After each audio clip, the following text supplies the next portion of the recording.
Namo Namah. Happy morning, everyone. So, today we are meeting to discuss about chartered accountancy as a career option. So, friends, बहुत सारे लोग जो 11th-12th commerce में हैं, उनके लिए क्या क्या ऑप्शन है आगे, उसके बारे में हमने आगे वेबिनार में डिस्कस किया था। उसमें से एक है चार्टर्ड अकाउंटेंसी। तो आज हम चार्टर्ड अकाउंटेंसी के बारे में डिस्कस करेंगे। चार्टर्ड अकाउंटेंट कैसे बना जाता है, क्या होता है, कैसे प्रिपेयर करना है, तो उसके बारे में डिटेल में डिस्कस आज करेंगे। जो डिस्कस आपके साथ करने वाले हैं वो है मिस्टर यशवर्धन साबू। तो उनका परिचय मैं आपको शॉर्ट में देना चाहूंगी। 2011 में उन्होंने सीए कंप्लीट किया और तब से वो सीए कोचिंग ही करा रहे हैं। और उनका सीए का कोचिंग का मोड ऑनलाइन ऑफलाइन दोनों है। So he has established a company Concept Cloud Private Limited. Mr. Yash is a CEO and founder of Concept Cloud Private Limited. And till now, उन्होंने 10,000 से ज्यादा स्टूडेंट्स को train किया है जो आज सीए बन चुके हैं। तो दोस्त आप समझ सकते हैं कि उनका एक्सपीरियंस कितना ज्यादा रहा होगा। हर एक तरह के बच्चों को उन्होंने ट्रेन किया है, सीए बनाया है। So he is a CA and he is training the students to become a CA. But उन्होंने सीपीए की डिग्री भी दी है। सीपीए इज, जैसे इंडिया में सीए है वैसे यूएसए में भी सीए है and they are called CPA. और उन्होंने सीएस कंपनी सेक्रेटरी का कोर्स भी किया हुआ है और वो सीएस में ऑल इंडिया रैंकर रह चुके हैं। उनका रैंक था 24th in all over India. So friends, we have such a learned person with us who is a voracious reader, who is a sportsman. तो कुछ भी अगर आपको लाइफ में अचीव करना है तो सबसे जरूरी बात है आपका फोकस होना, आपकी कंसिस्टेंसी होनी, आप में स्पोर्ट्समैन स्पिरिट होनी चाहिए एंड सबसे महत्वपूर्ण बात जो है वो है reading. So, we are introducing Mr. Yash, who is a voracious reader and a very good sports person, and he is using all the skills in training the student. So, over to Yash. And दोस्तों, हम लोग after the session question answer लेंगे, open session रखेंगे। तो आपको in between कोई भी question हो तो आप चैट बॉक्स में लिखते रहिए, हम आपके सारे क्वेश्चन को at the end of the session address करेंगे। So over to you mister Yash. Thank you, Neema ma'am, and good morning, everybody. And I hope thank you for joining in the webinar. And I'm very delighted कि ये webinar देने का मुझे मौका मिला with NJ Group. And so thank you everybody. And आज का जो हमारा webinar का topic है that is CA as a career option. So this career is a very very important step. और आप लोगों ने हमेशा सुना होगा कि whatever you make a decision today is going to impact many many years. और ये एकदम सही बात है कि जब मेरा 11th-12th जब मैंने फिनिश करा था from commerce and I decided to take up CA as a career, I can totally now see कि 10 इयर्स हो गए मुझे अब ऐसा ऑलमोस्ट सीए बने। एंड आई अंडरस्टैंड कि कैसे वो एक दिन का एक जो डिसीजन हमने लिया था is not only influencing this 10 years but also through out my life. तो आप सभी लोगों के लिए मैं आपको ये बोलना चाहता हूँ कि ये जो करियर डिसाइड करने का जो स्टेप होता है, it is a very important step, it is a very thoughtful step. आप सभी लोगों को ये बहुत सोच के स्टेप लेना चाहिए। आई नो मैक्सिमम व्यूअर्स जो ये वेबिनार देख रहे हैं they are in their 11th-12th और पेरेंट्स जिनके children are in 11th and 12th। So I really wish कि आप लोग ये डिसीजन लेने के लिए जितनी नॉलेज आप इकट्ठा कर सकते हैं उतनी नॉलेज लेके जब आप ये डिसीजन लेंगे तो ये डिसीजन राइट होने के उतने ही चांस होता है। सो एक छोटी सी एक्सरसाइज है जो मैं हर स्टूडेंट को बोलता हूँ कि जब उसे करियर डिसाइड करना होता है and if anybody comes to help for me कि सर मैं कैसे अपना एक करियर डिसाइड करूं, तो एक छोटी सी एक्सरसाइज है जो मैं आपको भी बोलूंगा, इट इज वेरी हेल्पफुल और आप भी वो एक्सरसाइज कर सकते हैं। And that is just take a pen and a paper और थोड़ा सा आपको थिंक करना है कि मुझे क्या क्या करियर ऑप्शंस अच्छे लग रहे हैं at the time. So for example आप अभी 11th में हैं, 12th में हैं. आई जस्ट वॉन्ट यू कि आप एक पेपर लीजिए, एक पेन लीजिए और सोचिए कि what are the career options that you feel are कि हाँ I want to pursue this. So जैसे आपकी एक लिस्ट होगी, okay I think I want to become a lawyer, I think I want to become a chartered accountant. ये एक list आपकी ready आप करिए. ये लिस्ट में आप ऐड ऑन डिलीट कर सकते हैं एज एंड व्हेन आप ये करियर का अपना जो पूरा जर्नी है करियर ऑप्शन चूज करने का उसके बीच के अंदर. एंड हर लिस्ट में जो भी पॉइंट्स है वो सारे पॉइंट्स के बारे में जितनी डिटेल्ड इंफॉर्मेशन आप निकाल सकते हैं उतना अच्छा रहेगा. उतना ही आपका जो डिसीजन होगा कि मैं करियर में एज अ स्टेप क्या लेना चाहता हूं उतना ही परफेक्ट वो डिसीजन लेना लगेगा. तो अगर आपकी जो लिस्ट है उस लिस्ट में कहीं भी पॉइंट नंबर 1 से लेकर जितने भी पॉइंट्स है उस पॉइंट में कहीं भी अगर आपका CA as a career option आया है तो आई होप मैं आपको थोड़ी सी इंफॉर्मेशन इस वेबिनार के थ्रू दे सकूं about CA as a career option, ताकि you can make your career option in a better informed manner. Correct. So I hope कि आप ये एक्सरसाइज करेंगे. एंड ये एक्सरसाइज का अगर आपके एक भी पॉइंट सीए है तो आज जो हम वेबिनार डिस्कस कर रहे हैं उसके अंदर आपको थोड़ा बहुत हेल्पफुल मिलेगा, थोड़ा नॉलेज मिलेगा सीए के बारे में. तो पहले तो मैं आपको एक शेयर करना चाहता हूं कि सीए एज अ करियर बना ही क्यों, मतलब सीए करियर बना ही कैसे, ये एक प्रोफेशन बना ही क्यों, ये करियर बना ही कैसे. तो मैं आपको थोड़ा सा उसके बारे में एक शेयर करना चाहता हूं कि जो सीए करियर जो बना था ना वो ट्रस्ट के बेस पे बना है. बराबर. एक बहुत इंपॉर्टेंट वर्ड होता है ट्रस्ट, और उसके बेस पर ये करियर बना था. और ये प्रोफेशन जो है सीए का ये ट्रस्ट के बेस पे बना था. ये क्यों मैं ऐसा बोल रहा हूं मैं आपको बताना चाहता हूं. सो फॉर एग्जाम्पल हम सभी लोगों ने थोड़ा बहुत कंपनीज के बारे में पढ़ा है, तो वी नो कि that there are two type of companies. एक होते हैं हमारे पास प्राइवेट कंपनी और एक होती है हमारे पास पब्लिक कंपनी. करेक्ट. और जो पब्लिक कंपनी होता है उसका जो सेटअप होता है ना वो सेटअप कुछ इस तरीके से होता है कि जो पब्लिक कंपनीज होती हैं वो उसमें शेयर होल्डर्स का कंसेप्ट होता है और बोर्ड ऑफ डायरेक्टर्स का कंसेप्ट होता है. बराबर. उसमें शेयर होल्डर्स का कंसेप्ट होता है और बोर्ड ऑफ डायरेक्टर्स का कंसेप्ट होता है. तो जो शेयर होल्डर्स रहते हैं वो क्या करते हैं, कंपनी के अंदर पैसा इन्वेस्ट करते हैं. जो शेयर होल्डर्स होते हैं वो कंपनी के अंदर पैसा इन्वेस्ट करते हैं. They are called the owners of the company. और उस कंपनी को जो रन कर रही होती है, उस कंपनी के जो डे टू डे डिसीजंस ले रहे होते हैं, उस कंपनी को जो चला रहा होता है उसको एक पैनल ऑफ पीपल बोलते हैं जिसको बोलते हैं बोर्ड ऑफ डायरेक्टर्स. तो ओरिजिनली कुछ ऐसा हुआ कि लोगों ने पैसे दिए कंपनी को और कंपनी चल रही थी by board of directors.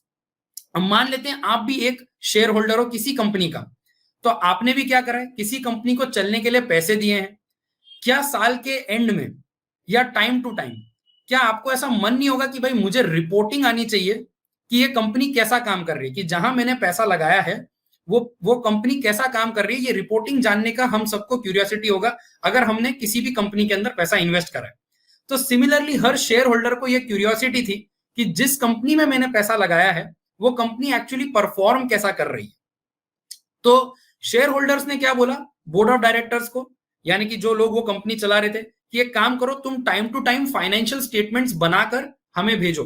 Financial statements यानी कि वो कंपनी ने परफॉर्म कैसे करा उसका report which is equal to उसकी कंपनी की प्रॉफिट एंड लॉस अकाउंट, उस कंपनी की बैलेंस शीट, ये सारी चीजें बोर्ड ऑफ डायरेक्टर्स को रिक्वेस्ट करा शेयर होल्डर ने कि आप हमें टाइम टू टाइम ये सारी चीजें शेयर करिए. तो बोर्ड ऑफ डायरेक्टर्स को एक रिपोर्ट बनानी पड़ती थी कि every quarterly every year and, और वो रिपोर्ट किसको देनी होती थी, उनको शेयर होल्डर्स को देनी होती थी. एंड शेयर होल्डर्स के लिए ये report is a very valuable report. क्यों? क्योंकि बहुत सिंपल सी बात है, आप सोच के देखिए अगर आपने कहीं पैसे लगाए हैं तो आपको ये जानना बहुत ही इंपॉर्टेंट है कि भाई जहां मैं पैसे लगा रहा हूं वो कंपनी कैसा परफॉर्म कर रही है. क्योंकि कंपनी का परफॉर्मेंस के डिसीजन बोर्ड ऑफ डायरेक्टर्स ले रहे हैं पर पैसा तो आपने ही लगाया ना अल्टीमेटली. तो यू वांट टू नो कि भाई कैसा वो कंपनी परफॉर्म कर रही है, इसीलिए आपने रिपोर्ट मांगी है बोर्ड ऑफ डायरेक्टर्स से. अब ये रिपोर्ट अगर बोर्ड ऑफ डायरेक्टर्स बना रहे हैं तो they can also manipulate the report, क्योंकि अगर उनको ये रिपोर्ट में सब अच्छा दिखाना है आपको तो वो अच्छी रिपोर्ट बनाकर भी आपको दे सकते हैं. अगर ट्रू एंड फेयर व्यू उस रिपोर्ट का है या नहीं है, इस बात पे हमेशा एक बड़ा सा क्वेश्चन मार्क लगा रहा. इसीलिए एक इंडिपेंडेंट पर्सन की बहुत जरूरत थी कि जब बोर्ड ऑफ डायरेक्टर्स ये रिपोर्ट बना लें, कंपनी के फाइनेंशियल स्टेटमेंट्स बनाकर जब शेयर होल्डर्स के साथ शेयर करें, तो एक इंडिपेंडेंट पर्सन आना चाहिए जो इस कंपनी की रिपोर्ट्स को चेक करना चाहिए, इस कंपनी की रिपोर्ट्स को वाउच करना चाहिए और बताना चाहिए कि ये जो कंपनी है इसकी जो रिपोर्ट बनाई गई है by the board of directors ये एकदम ट्रू एंड फेयर है. तो ये एक बहुत बड़ी रिस्पॉन्सिबिलिटी दी गई एक पर्सन को कि वो किसी कंपनी के फाइनेंशियल स्टेटमेंट्स को चेक करे और बोले कि हाँ, कि इसमें अगर 5 लाख रुपीस का प्रॉफिट लिखा है तो सच में 5 लाख रुपीस का ही प्रॉफिट है, ये ट्रू एंड फेयर है। अगर यहाँ पर 20 लाख का लॉस है तो सच में 20 लाख का लॉस है, ये ट्रू एंड फेयर है। तो एक ऐसा पर्सन जिसको एंट्रस्ट करा गया with the power to tell कि बॉस ये जो रिपोर्ट है ये रिपोर्ट सही है, that person is called as chartered accountant. That person की नीड आई, बराबर, and that profession was called as chartered accountant. And that is how a chartered accountant का जो साइन होता है, आपने बहुत बार इंस्टाग्राम पर मीम्स भी देखे होंगे कि एक सीए का जो साइन होता है वो एक कंट्री के प्राइम मिनिस्टर के साइन से भी ज्यादा इंपॉर्टेंट होता है। So that is the value that a chartered accountant sign holds, कि आप एक रिपोर्ट जो होती है उसको देखते हैं, उसको आप वेरीफाई करते हैं और बोलते हैं कि ये जो रिपोर्ट है, हाँ जी मैं बोल सकता हूं कि ये ट्रू एंड फेयर है। एंड यहां से नीड आई थी एक पर्सन की, और वो पर्सन बना चार्टर्ड अकाउंटेंट, वो प्रोफेशन बना chartered accountant, which is run by ICAI, the institute of chartered accountants of India.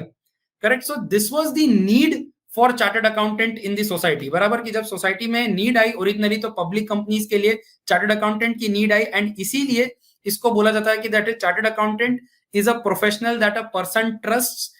और यहां से दिस होल प्रोफेशन का एक बहुत ब्यूटीफुल स्टार्ट हुआ था ट्रस्ट के बेस के ऊपर। पर जैसे आप जानते हैं कि भाई पानी में अगर हम पत्थर डालते हैं तो एक रिपल इफेक्ट होता है कि सिर्फ एक सर्कल नहीं और भी सर्कल बढ़ते जाते हैं। विद टाइम क्या हुआ गाइस, विद टाइम ऐसा हुआ कि ये जो प्रोसेस था चेकिंग दी फाइनेंशियल रिपोर्ट्स, जिसको बोला जाता है ऑडिटिंग, तो ये तो एक स्कोप रहा ही चार्टर्ड अकाउंटेंट्स के लिए। विद टाइम ऑडिटिंग के साथ आया अकाउंटिंग का फंक्शन, कि एक चार्टर्ड अकाउंटेंट ऑडिटिंग कर सकता है तो अकाउंटिंग भी कर सकता है। भाई वो इंसान जो अकाउंट्स चेक करके बता रहा है कि अकाउंट्स करेक्ट है, क्या वो इंसान अकाउंटिंग की सर्विस प्रोवाइड नहीं कर सकता? डेफिनेटली कर सकता है। जो चेकर है उसको बनाना तो आता ही होगा, तभी तो वो चेकर बना है। सो अकाउंटिंग का प्रोफेशन अगेन एक स्कोप खुला for a chartered accountant. Taxation के बारे में अगेन स्कोप खुला फॉर चार्टर्ड अकाउंटेंट्स। तो जैसे ऑडिटिंग से ये प्रोफेशन स्टार्ट हुआ था, बट ये ऑडिटिंग तक रहा नहीं। ऑडिटिंग से ये बढ़ा अकाउंटिंग के ऊपर, अकाउंटिंग से बढ़ा टैक्सेशन के ऊपर, टैक्सेशन से बढ़ा ये कंपनी लॉ के ऊपर, बराबर, कंपनी लॉ से ये बढ़ा फाइनेंस के ऊपर, फाइनेंस से ये बढ़ा कंसल्टेंसी के ऊपर।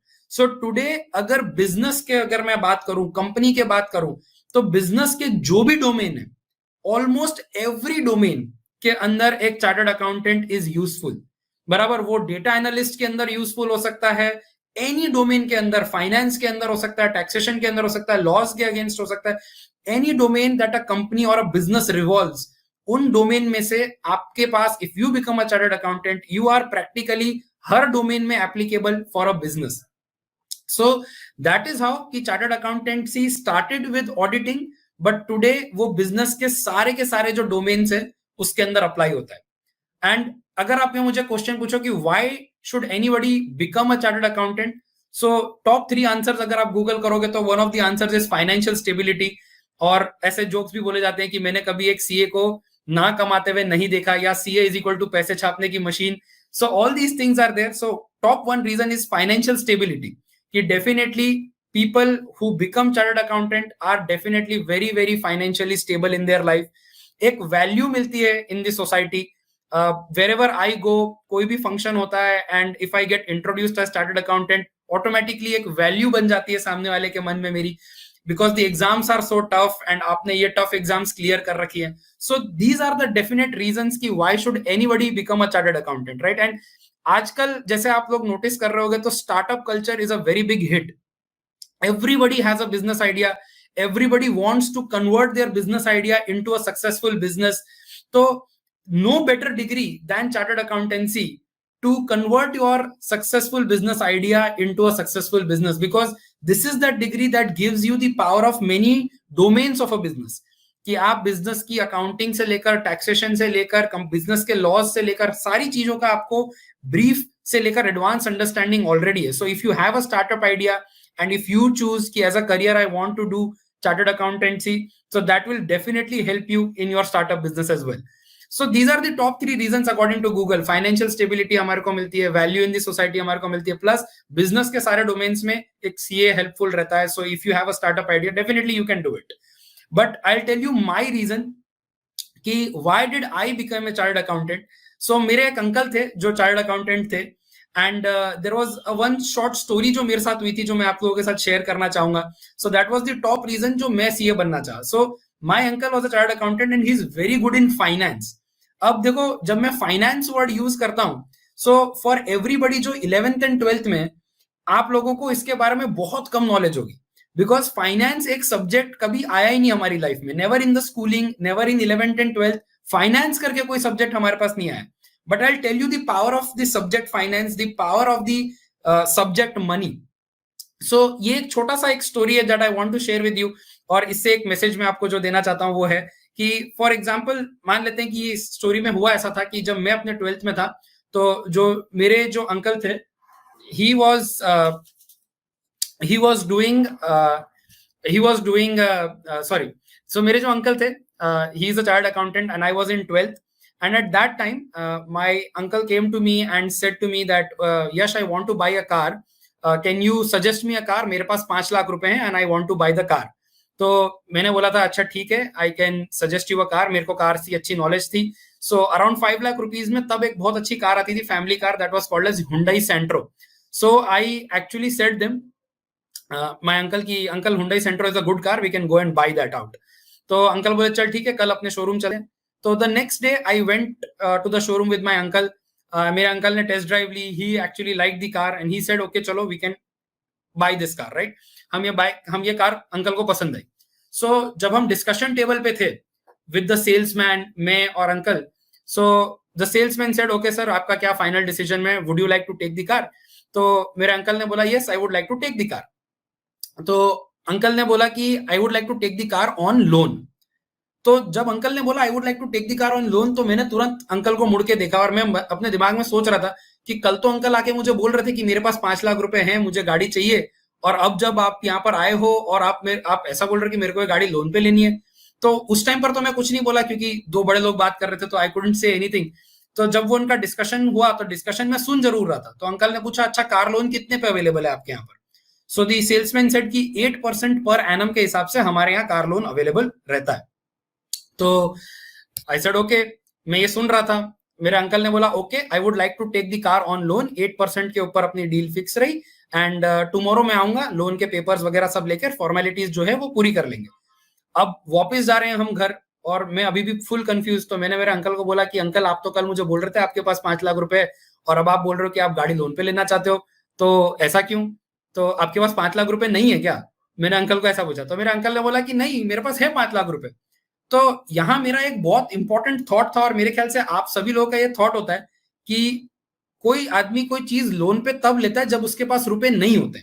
तो मेरे पास भी ये थॉट था कि मेरे अंकल अगर या कोई भी XYZ पर्सन अगर वो कोई गाड़ी ले रहा है लोन पर, तो मेरा एक परसेप्शन था कि just because he doesn't have the money right now, he is taking in that loan. I had this perception. So now that my perception जो था वो एकदम कंप्लीटली शैटर हो गया. क्यों? मेरे अंकल बोल रहे कि उनके पास तो पैसे हैं भी, फिर भी उनको वो गाड़ी किस पे लेनी है, वो गाड़ी उनको लोन पर लेनी है. तो आई वॉज कंफ्यूज. मैं बोला अंकल लोन तो वो लेता है ना जिसके पास रुपए नहीं होते हैं, आपके पास तो रुपए हैं, तो आप क्यों लोन ले रहे हो? तो मेरे अंकल बोलते हैं this is because I understand the power of finance, the power of money. I understand how to multiply money. मैंने बोला अंकल एनलाइटन मी, मेरे को कुछ समझ में नहीं आ रहा है, प्लीज मुझे समझाइए आप ये जो लाइंस बोल रहे हैं. तो मेरे अंकल ने बोला कि देख मेरे पास 5 लाख रुपए हैं, अगर मैं गाड़ी आज बाई कर लूं, लोन नहीं लूं, अगर मैं आज गाड़ी बाई कर लूं तो होगा क्या, मेरे हाथ से आज 5 लाख रुपए शोरूम को चले जाएंगे और आज की आज ही शोरूम वाला गाड़ी की चाबी मुझे दे देगा. तो डे 1 पर क्या हो रहा है, मैं 5 लाख रुपीज माइनस हो रहा हूं और 5 लाख रुपीज वर्थ की कार मेरे को डे 1 को एंजॉय करने को मिल रही है. मैं डे 1 से कार एंजॉय कर सकता हूं. मैंने बोला करेक्ट अंकल, पर अगर मैं ये गाड़ी लोन पर लूं तो मुझे पैसे आज नहीं देने, मेरे को पैसे देने 1 साल बाद. देखो इसको मैं थोड़ा सिंप्लीफाई करा है क्योंकि ईएमआई का कंसेप्ट अभी हमारे को थोड़ा दूर है इसलिए, बट स्टिल अंडरस्टैंड दिस कि अगर मैं गाड़ी लोन पे लेता हूं तो गाड़ी की चाबी तो वो मुझे आज भी डे 1 को देने वाला है, तो गाड़ी तो मैं आज से यूज कर सकता हूं, बट गाड़ी का जो पैसा है वो मुझे 1 साल बाद देना है. मैंने बोला हाँ अंकल आपको पैसा देना है 1 साल बाद, आज पैसा नहीं देना, पर 1 साल बाद आपको 5 लाख रुपए नहीं देने पड़ेंगे, आपको 5 लाख रुपए प्लस इंटरेस्ट देना पड़ेगा, और विच इज इक्वल टू, मान लेते हैं 8% के ऊपर कार लोन आपको मिल रहा था, तो 5 lakh into 8% which is equal to 40,000 per annum का इंटरेस्ट जो निकल कर आया. तो आई सेड हिम कि यहाँ आपको 5 लाख ही देना है अगर आप गाड़ी बाय कर लेते हो, पर यहाँ अगर आप गाड़ी लोन पे लेते हो तो आपको 5,40,000 देना है, तो why pay this 40,000 extra? You know, this is a no brainer. मैंने अंकल को बोला यहाँ 40,000 रुपीज एक्स्ट्रा दे रहे हो, तो मेरे अंकल ने बोला you are looking only at the half of the story. मैं बोला फुल स्टोरी क्या है बताओ. तो अंकल ने क्या बोला कि देखो, क्योंकि मुझे गाड़ी में लोन पे ले रहा हूं, मुझे 5 लाख रुपीज उसको आज देने की जरूरत नहीं है. ये 5 लाख रुपीज मैं कहीं इन्वेस्ट कर सकता हूं. लेट्स से फॉर एग्जाम्पल कि कोई म्यूचुअल फंड है, उसमें मैं ये इन्वेस्ट कर सकता हूं. एंड म्यूचुअल फंड्स का एवरेज रिटर्न अगर आप देखेंगे तो एक ईयर में 10 to 12% जैसा आ जाता है. मान लेते हैं कि मैं 5 लाख रुपीज आज किसी म्यूचुअल फंड में इन्वेस्ट करता हूं. क्यों? क्योंकि ये 5 लाख रुपीज मुझे आज तो शोरूम वाले को देना नहीं है, क्योंकि मैंने गाड़ी लोन पे ले रखी है. तो 5 लाख रुपीज मैं आज म्यूचुअल फंड में इन्वेस्ट करूंगा और पहले दिन ही गाड़ी वाला मुझे दे देगा गाड़ी, क्योंकि मैंने लोन पे गाड़ी ली है. तो डे 1 से मैं गाड़ी यूज कर रहा हूं और डे 1 को मेरे 5 लाख रुपीज कार शोरूम को नहीं गए, पर ये 5 लाख रुपीज किसको गए? म्यूचुअल फंड को गए. Eight the end of the year गाड़ी का जो शोरूम वाला है वो मेरे पास आएगा और बोलेगा भैया 5,40,000 रुपीज दो. मैं जाऊंगा म्यूचुअल फंड वाले के पास और बोलूंगा कि आप मेरे को मेरे म्यूचुअल फंड पे रिटर्न दो. और मान लो कि म्यूचुअल फंड अगर हमें 10% भी रिटर्न देता है, which is a very average return on any mutual fund these days, correct. तो 10% भी रिटर्न देता है, तो 5 लाख इंटू 10% मेरे को कितना मिलेगा साल के एंड में? 5,50,000. तो ही सेड कि by not buying the car, वो 5 लाख रुपीज को मैंने इन्वेस्ट करा इन एन अपॉर्चुनिटी. वो अपॉर्चुनिटी ने मेरे को रिवॉर्ड दिया, और कार तो मेरे को बाय द वे पहले दिन ही मिल गई थी. मैं लोन पे ले कि बाय करूं, तो वो तो कोई बात ही नहीं है, कंपैरिजन ही नहीं है. पर लोन पे लेने से फायदा ये हुआ कि वो 5 लाख रुपीज को मैं इन्वेस्ट कर पाया. वो 5 लाख रुपीज से मैं कुछ पैसे ज्यादा कमा पाया, और 5,50,000 जो मैंने रिसीव करा फ्रॉम द म्यूचुअल फंड, उसमें से ही मुझे 5,40,000 कार मैन्युफैक्चरर को, यानी कि जो शोरूम वाला है, उसको देना है. सो इन दिस प्रोसेस गाड़ी मुझे डे 1 से मिल गई, प्लस साल के एंड में मैंने 10,000 रुपए और भी कमा लिए, वही 5 लाख पे, जो 5 लाख रुपए मैं कार के शोरूम वाले को पहले दिन ही दे देता. So that is the difference between buying the car and taking the car on loan. That is the difference between having the knowledge of finance and not having the knowledge of finance. आप अगर YouTube थोड़ा बहुत भी follow करो, and if you follow all the rich people interviews, they all know that money multiplies, and this is how guys they put their money to best use and multiply. ये जो knowledge है, this comes out from the topic of finance, and this is one of the sweetest areas जो मुझे लगा कि जब मैंने CA as a course choose करा तो डेफिनेटली मुझे अकाउंटिंग, ऑडिटिंग, टैक्सेशन की नॉलेज आई थी. But the best knowledge that I think I gained out of it was the knowledge of finance, क्योंकि throughout my schooling I never had finance as a subject. So this was my reason कि मैंने CA क्यों करा था. And I hope you will also find out a reason कि आपको CA क्यों करना है. May be based on this story, may be based on the other things, and maybe when you talk to 10 to 15 different CAs in real life, you will find out कि okay what they do and what I like, और अगर उसके अंदर कुछ ना कुछ intersection है तो then definitely I can choose CA as a career option. So if at all you want to use CA as a career option, बराबर, if at all you want to use CA as a career option, so the next big question comes कि how does one become a chartered accountant, or how can you know how to become a chartered accountant? So to become a chartered accountant there are basically 3 steps. The first step is कि आपको CA foundation की exam clear करनी रहेगी. Second, आपको CA intermediate की exam clear करनी रहेगी. CA intermediate की एग्जाम के बाद you have to do something called as an articleship. Articleship is a training under a real CA in practice. तो आपको एक इंटर्नशिप करने का मौका मिलता है एक रियल सीए के under. And the third step that you have to do is you have to clear CA final. So these are the 3 steps that anybody needs to do to become a chartered accountant. And ये सारे steps के अंदर बहुत सारे subjects होते हैं. But because right now you are into your 11th and 12th, मैं थोड़ा आपको CA foundation के बारे में डिटेल में समझाता हूँ. बट इन अ वे आपको ये समझ में आना चाहिए कि भाई सीए की डिग्री या सीए का सर्टिफिकेट अगर मुझे लेना है तो मेरे को 3 एग्जाम्स निकालनी पड़ती हैं. ये 3 एग्जाम्स कंडक्ट एंड होस्ट कौन करता है? ICAI करता है, institute of chartered accountants of India. The first exam is CA foundation की एग्जाम जो मुझे क्रॉस करनी होती है. Second exam is CA intermediate, फिर मेरी आर्टिकलशिप चालू होती है, and the third exam comes to CA final. So these 3 exams आपको देनी पड़ती है और इसके अंदर आपके होता है. तो सीए फाउंडेशन के बारे में अगर हम थोड़ा देखें या सीए की जर्नी अगर एक स्टूडेंट की देखें तो कैसा होता है. फॉर एग्जाम्पल आपका जो सीए करने का टाइम पीरियड होता है ऑन एन एवरेज 4 years का टाइम पीरियड है if you clear all the exams in first attempt. So 12th standard मान लीजिए कि अगर आप अपने मार्च 2023 के अंदर आपका 12th स्टैंडर्ड आप दे रहे हैं तो सीए फाउंडेशन की exam you can give as early as May 23.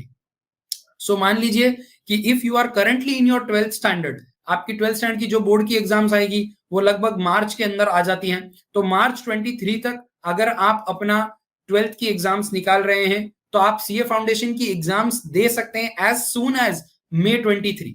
And once you clear your CA foundation exams, आपकी सीए इंटरमीडिएट की एग्जाम्स आएगी 1 साल के पीरियड में। So if you clear your CA foundation exam in May 23, आपका May 24 के अंदर CA intermediate की एग्जाम आ जाएगी। देन आपकी आर्टिकलशिप स्टार्ट होती है फॉर अबाउट 3 years, एंड उसके बाद आपकी सीए फाइनल की एग्जाम आती है इन May 2027। Correct. So this is a sample chart मैंने आपके लिए बनाया है। You can put in different years accordingly कि आपका 12th कब खत्म हो रहा है, उसके हिसाब से आप ये चीजें देख सकते हैं। So if I tell you about CA foundation, तो सीए फाउंडेशन के अंदर अगर हमें सीए करना है तो एज आई टोल्ड यू कि CA foundation is the basic step, कि वो स्टेप के बाद ही सीए इंटरमीडिएट और उसके बाद ही सीए फाइनल आता है। सो सीए फाउंडेशन का जो हमारा स्टेप होता है उसमें हमें करना क्या रहता है, सबसे पहले हमें रजिस्टर करना रहता है ICAI के साथ, the institute of chartered accountants of India के साथ आपको रजिस्टर करना रहता है। आपको रजिस्ट्रेशन के बाद एग्जाम्स के लिए प्रिपेयर करना है। सीए फाउंडेशन जो एग्जाम होती है उसमें टोटल 4 सब्जेक्ट्स रहते हैं, 400 मार्क्स की ये एग्जाम रहती है, जिसमें 2 पेपर्स सब्जेक्टिव हैं और 2 पेपर्स ऑब्जेक्टिव हैं। सो जो पहले 2 पेपर होते हैं यानी कि अकाउंट्स एंड बिजनेस लॉज जो होते हैं, ये सब्जेक्टिव पेपर होते हैं। करेक्ट। एंड जो 3rd and 4th पेपर होते हैं, maths, reasoning, statistics, economics and commercial knowledge, ये जो 3rd paper and 4th paper होते हैं, these are completely objective papers, MCQ papers जिसको हम बोलते हैं। So paper 1 accounting, paper 2 law, paper 3 maths, reasoning, statistics, paper 4 economics and commercial knowledge, ये 4 paper मिलाकर 100 मार्क्स पेपर ईच, यानी कि 400 मार्क्स की हमारी एग्जाम रहती है। That happens every May and every November. तो हर साल मई में एंड हर साल नवंबर में सीए फाउंडेशंस की एग्जाम रहती है। एग्जाम के अराउंड आपको एग्जाम फॉर्म भी भरना रहता है, एंड एग्जाम फॉर्म आप भरेंगे उस हिसाब से आपकी एग्जाम का अटेम्प्ट आ जाता है। एंड एवरीबडी जो अभी 12th में है, बराबर, एवरीबडी जो अभी 12th में है, अगर आपको सीए फाउंडेशन की एग्जाम May 23 के अंदर अगर आपको लिखना है तो आपकी last date of registration with ICAI is 31 December 2022। So जो मैंने आपके लिए यहाँ पर एक साइकिल दिखाया था कि अगर आपका 12th March 23 में होता है तो May 23 में आप सीए फाउंडेशन की एग्जाम लिख सकते हैं। सो टू मेक दैट हैपन आपको ICAI के साथ रजिस्टर करना पड़ेगा, और अगर आपको May 23 में सीए फाउंडेशन की एग्जाम्स लिखनी है तो रजिस्टर आपकी जो डेट है वो लास्ट डेट है up till 31 December of this year. So इस ईयर के अंदर अगर आप रजिस्टर करेंगे तो नेक्स्ट ईयर मई के अंदर आप सीए फाउंडेशन की एग्जाम्स जो है वो अटेम्प्ट कर पाएंगे। करेक्ट। एंड सीए में हमेशा एक स्टडी अप्रोच के बारे में भी काफी बोला जाता है। देखो, सीए इंटरमीडिएट और सीए फाइनल के सब्जेक्ट्स के बारे में मैं अभी ज्यादा डिस्कशन नहीं करना चाहता, that is a little too ahead, but briefly if I tell you, it is all subjects in relation to accounting, taxation, laws, ये सारे सब्जेक्ट्स के अराउंड वो सब्जेक्ट्स रिवॉल्व करते हैं। अब सीए में हमेशा एक बहुत बोला जाता है कि सीए का जो पास परसेंटेज है वो बहुत कम है, सीए की जो एग्जाम्स हैं वो बहुत ही टफ एग्जाम्स होती हैं, एंड सीए के लिए जो करेक्ट स्टडी अप्रोच होता है वो करेक्ट स्टडी अप्रोच क्या होना चाहिए। तो मैं इसको भी आपको बताना चाहता हूं कि पहले तो I want to you to look at a statistics कि यूजुअली सीए का जो रिजल्ट होता है उसका पास परसेंटेज होता कितना है। तो सीए फाउंडेशन की एग्जाम में, ये मैं पास परसेंटेज बता रहा हूँ, फेल परसेंटेज नहीं बता रहा हूँ, सीए फाउंडेशन की एग्जाम में only 25 to 30% of the students pass. So मान लीजिए अगर 100 बच्चे एग्जाम दे रहे हैं तो उन 100 बच्चों में से 25 से 30% लोग ही पास हो रहे हैं ये एग्जाम। करेक्ट। सीए इंटरमीडिएट की अगर बात करा जाए तो अगर 100 बच्चे सीए इंटरमीडिएट की एग्जाम लिखते हैं तो 12 से 15% लोग ही वो पास होते हैं, और अगर सीए फाइनल की बात करा जाए तो 100 बच्चों में से 8 से 10 बच्चे ही पास हो रहे होते हैं। अच्छा, एक बात यहाँ गौर करने वाली और ये है कि जब सीए फाउंडेशन आप पास करते हो तो मैंने आपको क्या बताया कि 100 बच्चों में से 25 से 30 बच्चे पास होंगे। अच्छा, ये 25 से 30 बच्चे ही इंटरमीडिएट लिखने वाले, तो समझना इन बच्चों का 100 का बैच बनाएंगे, उसमें से भी 12% पास होते हैं, और इन बच्चों का 100 का बैच बनाओगे तो उसमें से सीए फाइनल में 8% पास होते हैं।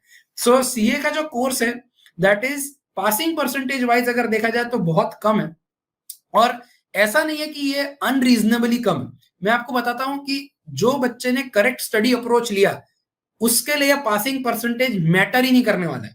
जो बच्चे ने करेक्ट स्टडी अप्रोच लिया वो हर बार, सीए फाउंडेशन हो, इंटरमीडिएट हो या फाइनल हो, हर बार वो फर्स्ट अटेम्प्ट में पास होने ही वाला है। उनके लिए ये परसेंटेजेस मैटर नहीं करते, बट स्टिल ये परसेंटेजेस हम हमेशा दिखाते हैं, क्योंकि I want to highlight you कि जब एक एग्जाम है इतनी कॉम्पिटिटिव है कि उसमें बहुत कम लोग पास हो रहे हैं, तो उसका रीजन ये नहीं है कि only a very few people can pass it. The reason is only a very few people prepare for the way that they can pass it. तो study approach is a very very important thing जो important होता है. देखो, और इसी के लिए मैं आपको एक छोटा सा एग्जांपल भी देना चाहता हूं कि हम सभी ने बेसिक मैथ्स तो कर लिया है, करेक्ट? हम सभी ने बेसिक मैथ्स कर लिया, और मैं आपको यहाँ पर दो क्वेश्चन देना चाहता हूं, बराबर. क्वेश्चन 1 यानी कि question A 5 divide by 0 and question B 0 divide by 5. और मैं चाहता हूं कि आप अभी 2 मिनट लेकर सोचें कि इन दोनों ए और बी का आंसर क्या होना चाहिए. And if you have an access to a comment box, please comment भी करिए कि अकॉर्डिंग टू यू ए का आंसर क्या है एंड बी का आंसर क्या है. Two very simple questions. हम सभी ने इतना मैथ्स तो कर ही रखा है. 5 डिवाइड बाई 0 क्या होता है एंड 0 डिवाइड बाई 5 क्या होता है. और जब आप इसका आंसर लिखेंगे या इसका जो कैलकुलेशन का प्रोसेस होगा या जो भी अब अभी आंसर लिखोगे, उसी में मैं आपको बता दूंगा कि जो स्टडी अप्रोच क्यों एक बहुत कम लोग ही सीए का जो एग्जाम से वो क्लियर कर पा रहे हैं. सो आई होप आपने अगर कैलकुलेट कर लिया है and if you are doing a video comment, तो मैं आपको ये बताना चाहता हूँ very basic question, right? 5 divide by 0 and 0 divide by 5, right? तो अभी यू माइट बी 3 सिचुएशन में से एक सिचुएशन आपकी होगी, या तो आपको करेक्ट आंसर नहीं आ रहा है, बराबर, या आपको करेक्ट आंसर आ रहा है. And the third situation is कि आपको करेक्ट आंसर तो आ रहा है, पर आपको ये भी पता है कि ये करेक्ट आंसर मैं क्यों ला पा रहा हूँ, बराबर. कुछ लोग होते हैं जिनको करेक्ट आंसर आ रहा है, पर कैसे आ रहा है मत पूछ भाई, बस आ रहा है आंसर मेरा, करेक्ट. सो थर्ड जो है कि भाई मेरे को करेक्ट आंसर निकालना आता है, थर्ड जो है कि मुझे करेक्ट आंसर निकालना आता है और उसका लॉजिक भी पता है. These are the people who pass CA exams. कि जिन्हें आंसर्स निकालना तो आ ही रहा है, उनका फोकस इस पे नहीं है कि सिर्फ क्वेश्चन का मेरा आंसर निकल जाना चाहिए. उनका फोकस है उस कंसेप्ट पर जिस कंसेप्ट के बेसिस के ऊपर आंसर निकाला जा रहा है. सो इफ यू नो जो आंसर 1 है 5 डिवाइड बाई 0, तो if you know the answer to this and you also know कि इस आंसर का जो कंसेप्ट है वो कंसेप्ट क्या है, देन यू आर दोज जिनको पासिंग परसेंटेज से कोई मतलब नहीं है. आप में ऑलरेडी एक क्यूरियोसिटी का कंसेप्ट है, आपको चीजें ऑलरेडी लॉजिकल पढ़ने का मन है, और क्योंकि आप लॉजिकली चीजें पढ़ते हो, क्यूरियोसिटी से पढ़ते हो, डेफिनेटली आप सीए की एग्जाम्स क्लियर कर लोगे विदाउट अ थॉट. डेफिनेटली आप क्लियर कर लोगे विदाउट अ थॉट. दोज जो आंसर ला पा रहे हैं, बराबर, दोज जो आंसर ला पा रहे हैं बट उनको ये नहीं पता कि मैं आंसर क्यों नहीं ला पा रहा हूं, बराबर. That is where you have to work. कि हमारा जो सीए के टाइम पे अगर हम स्टडी अप्रोच लें और अगर हमारा फोकस सिर्फ इसी पर है कि मैं आंसर ला दूं, तो समझो कि हम श्योर नहीं है हम पास होंगे कि नहीं सीए की एग्जाम्स के अंदर, बराबर. बट अगर मैं कंसेप्चुअली मुझे फोकस करना पड़ेगा कि आंसर लाना is the by product, the main product is the concept of the question, the concept asked in the question, correct. So I don't have to focus. Answer तो आएगा, answer is a by product, बराबर. But if my concept, if my steps, if my thought process is correct, तो answer आना ही है. So this is an eye opener जो मैं आपको बोलना चाहता हूं कि जो लोग बोलते हैं कि भाई सीए का पासिंग परसेंटेज बहुत ही कम है, सो उसका सिंपल रीजन ये है कि people are focusing on the by product, not the main product. If you focus on the concept of the question to understand it, if you find out कि हाँ चलो ठीक है, इसके लिए रॉ मटेरियल्स ये है, ये इनपुट्स हैं, इस तरीके से मैं कैलकुलेट करूंगा, ये मेरा आंसर निकल कर आएगा, एंड ये उसके पीछे लॉजिक है. जब तक आप ये एक होलसम अप्रोच नहीं लोगे अपनी स्टडीज के लिए, तब तक आप कभी भी क्रॉस नहीं कर पाओगे सीए की exams, and you will always be unsure of your exams. The second most important thing is I want to show you 2 pictures.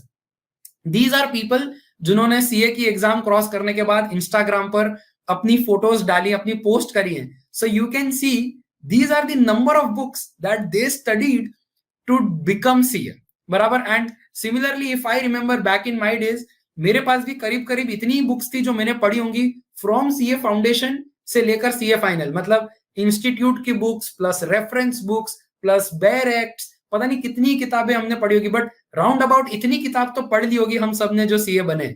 So CA का जो सबसे बड़ा प्रॉब्लम है कि लोग सोचते हैं कि सीए का एग्जाम टफ है. वो टफ होने से ज्यादा वॉल्यूमिनस है. सीए का जो कोर्स है वो बहुत ही ज्यादा वॉल्यूमिनस है. तो हमारा जो भी स्टडी अप्रोच होना पड़ेगा ना, वो बहुत कंसिस्टेंट होना पड़ेगा. There is no days off. जब आप सीए पढ़ रहे हो ना, तो आपके दिमाग में हमेशा एक होना चाहिए, मैं कोई भी दिन ऑफ नहीं लेऊंगा, मेरे को पढ़ाई करना ही है एवरी डे कंसिस्टेंटली। आवर्स में फ्लक्चुएट कर सकता हूँ कि भाई किसी दिन मैं 2 घंटे ही पढ़ रहा हूँ, किसी दिन मैं 4 घंटे पढ़ रहा हूँ, किसी दिन मैं 6 घंटे पढ़ रहा हूँ, किसी दिन मैं 8 घंटे पढ़ रहा हूँ। आवर्स में फ्लक्चुएट कर सकता हूँ, पर there is no days off. ये कंसेप्ट होता है कि आपको ध्यान रखना है कि सीए का कोर्स इतना वॉल्यूमिनस है कि एक सब्जेक्ट पढ़कर जब आप दूसरे सब्जेक्ट पे जाओगे ना, तो पहला सब्जेक्ट भूलने लग जाओगे। पर अगर आप कंसिस्टेंट रहोगे रिविजन्स के अंदर, कंसिस्टेंटली आगे प्रोग्रेस करोगे, कंसिस्टेंटली रिविजन्स करोगे, तो डेफिनेटली आपका जो स्टडी अप्रोच है वो बहुत अच्छा रहेगा। तो ऐसे तो देखो, स्टडी करने के लिए हम सब जानते हैं कि हमें किस तरीके से स्टडी करना है और पास होना है, बट सीए के रिलेशन में ये जो दो सबसे पिक्यूलियर एस्पेक्ट्स है वो ये है कि not only knowing the answers but also knowing why the answer was coming, the logic of the question, the logic of the answer, the concept. And second चीज जो है कि सीए का जो कोर्स है वो बहुत ज्यादा वॉल्यूमिनस है, तो हमें ये बात समझना है कि डेली रिविजन्स जरूरी है, डेली एक्टिविटी जरूरी है, consistency is the key and no days off. ये मेरे को एक कंसेप्ट मेरे को ध्यान में रहना है। So with this guys I would like to conclude my webinar. There are a lot of famous chartered accountants जो आप देख सकते हैं, टू ऑफ देम जो मैंने यहाँ पे रखा है, those are very very influential. There are others also who are very very influential, but right now I think I am done with my presentation. If you have any questions, we can now take questions towards it. Thank you, Yash. Ma'am, over to you. Thank you. It was a very eye-opener talk because जो आपने बताया कि CA बहुत ही tough course है और कोई पास नहीं कर सकता, तो बहुत सारे बच्चे अप्रोच ही नहीं करते कि मैं फॉर्म भरूं और सीए का प्रिपरेशन करूं। बट द मेन जो डिफरेंस था जो आपने समझाया वो क्वेश्चन के through, that was very good. So there are many people who have given feedback that the talk was very good, very eye-opening and helpful for the students. There are two questions. One is like, is it necessary to take coaching for CA? मतलब रोज कोई मुझे सब कुछ पढ़ा ले तभी मैं CA कर सकता हूँ? So to answer that, मैं आपको ये बोलना चाहता हूँ कि ऐसा कोई बात नहीं है that you need coaching to become a chartered accountant. In fact आप नोटिस करोगे तो a lot of people including myself, I did take coaching initially, फिर धीरे धीरे कोचिंग का लेवल कम होते जाता है और आपको खुद को पढ़ने का लेवल बहुत ज्यादा हो जाता है। सो सेल्फ स्टडी भी आप कर सकते हैं, there is not at all a problem. Coaching का फायदा क्या रहता है वो मैं आपको बता सकता हूँ, सेल्फ स्टडी का फायदा क्या रहता है मैं आपको बता सकता हूँ। और मैं आपको बताना चाहता हूँ कि देखो अभी है ना, लाइफ में क्या होता है कि आपको मिक्स्ड अप्रोच लेना पड़ जाता है कि ठीक है, अगर कोचिंग से 4 पॉइंट मेरे को हेल्पफुल मिल रहे हैं तो वो ले सकते हैं, सेल्फ स्टडी के जो 4 हेल्पफुल पॉइंट थे वो ले सकते हैं। सो सेल्फ स्टडी की जो सबसे बड़ी बात होती है वो ये होती है कि यू गेट द कॉन्फिडेंस। जितना आप सेल्फ स्टडी करोगे ना, यू गेट द कॉन्फिडेंस कि कोई बात नहीं, I am developing the concept on my own. मैं अपनी लर्निंग का इंचार्ज खुद हूं, मैं अपनी लर्निंग खुद करना चाहता हूं और सारे कंसेप्ट्स को मैं खुद सॉल्व करना चाहता हूं। तो क्या होता है, कई बार एग्जाम में जब एक नया क्वेश्चन आता है ना, तो मैंने नोटिस करा है जो लोग इस अप्रोच के होते हैं ना उनको डर नहीं लगता, क्योंकि उनको वैसे भी बुक्स देखकर डर नहीं लगा था, उन्होंने खुद पढ़ना का स्टार्ट कर दिया था। बट सेल्फ स्टडी की एक प्रॉब्लम जो है, जो मैंने ऑब्जर्व करी है, वो ये है कि डिसिप्लिन। और actually to be very honest, आप अभी हैं 12th, जस्ट 12th के बाद। So at that age of your life to expect कि आप में एक बहुत ही स्ट्रिक्ट डिसिप्लिन होना चाहिए, वो एक्सपेक्टेशन भी गलत है टू बी ऑनेस्ट। पर अगर if you do that discipline तो बहुत ही अच्छी बात है, then you need nobody in your life.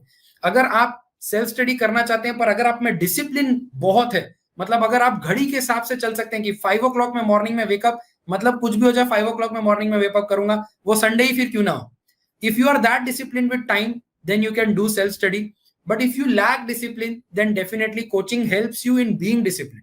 Also कई बार क्या होता है कि जैसे जब आप सेल्फ स्टडी कर रहे होते हैं तो some concepts take a little longer for you to understand on your own, तो then at that time if you have a help then it is better.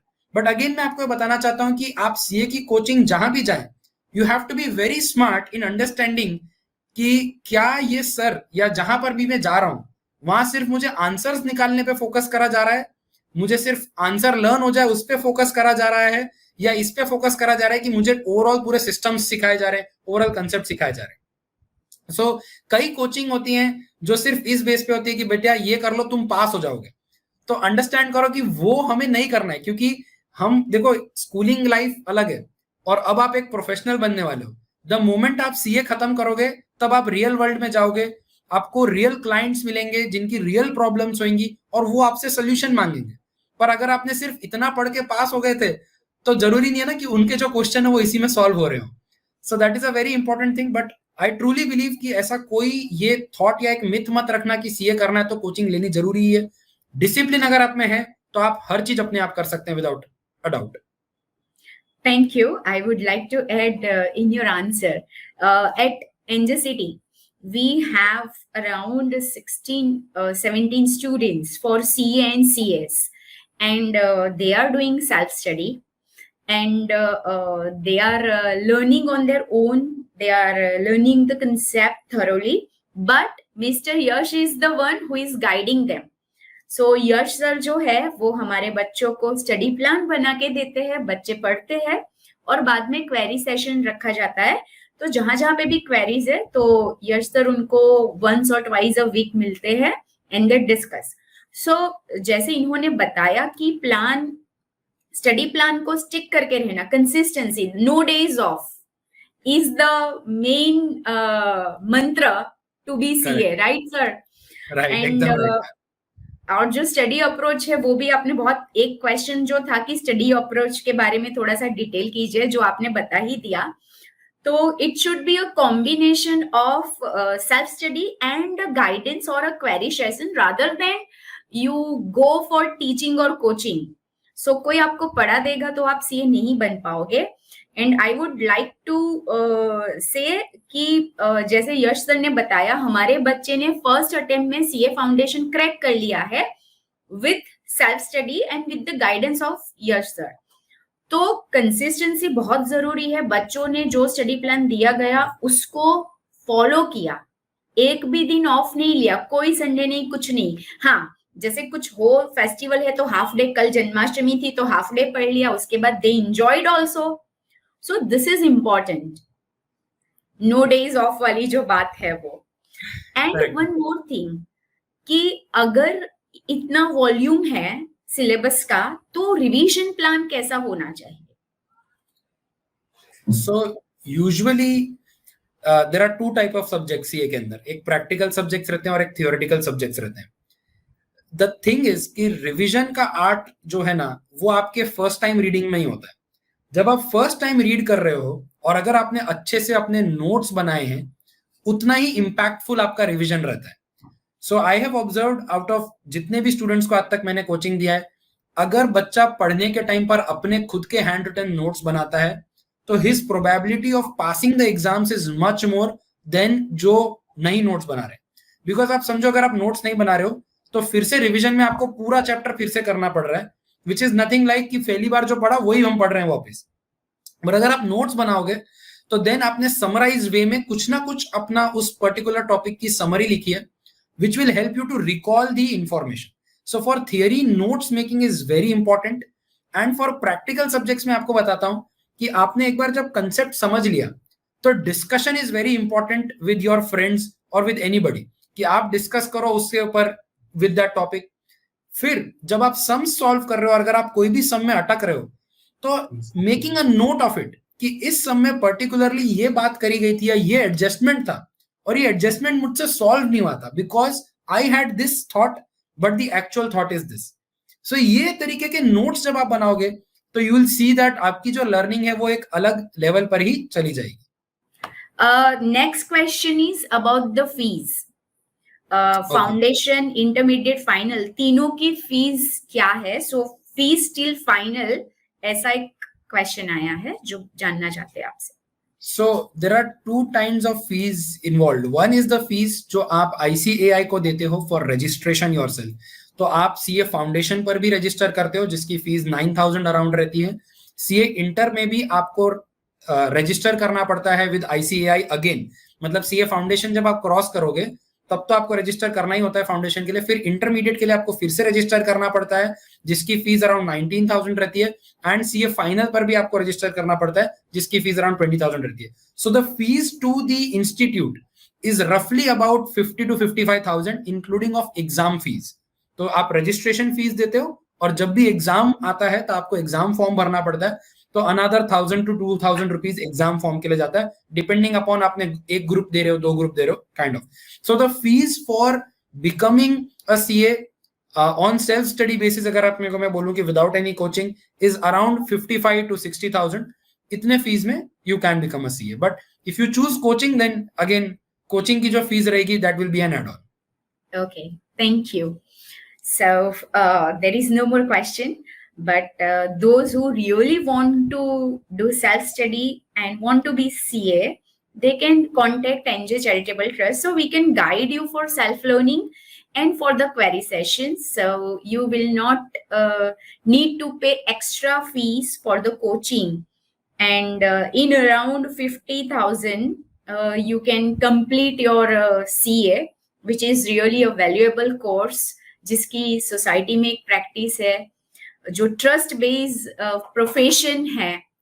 तो थोड़ी सी मेहनत कंसिस्टेंसी के साथ आप करोगे, स्टडी अप्रोच प्रॉपर रखोगे, तो आप फर्स्ट अटेम्प्ट में सीए बन जाओगे। अगर फर्स्ट अटेम्प्ट नहीं होता है, then also you have choice to correct your mistakes. So there is always a next time. So thank you, Mr. Yash, for sharing the valuable information for our students. And thank you everyone for joining us. And if you have any query, you can contact NJ Charitable Trust. Thank you. Thank you all.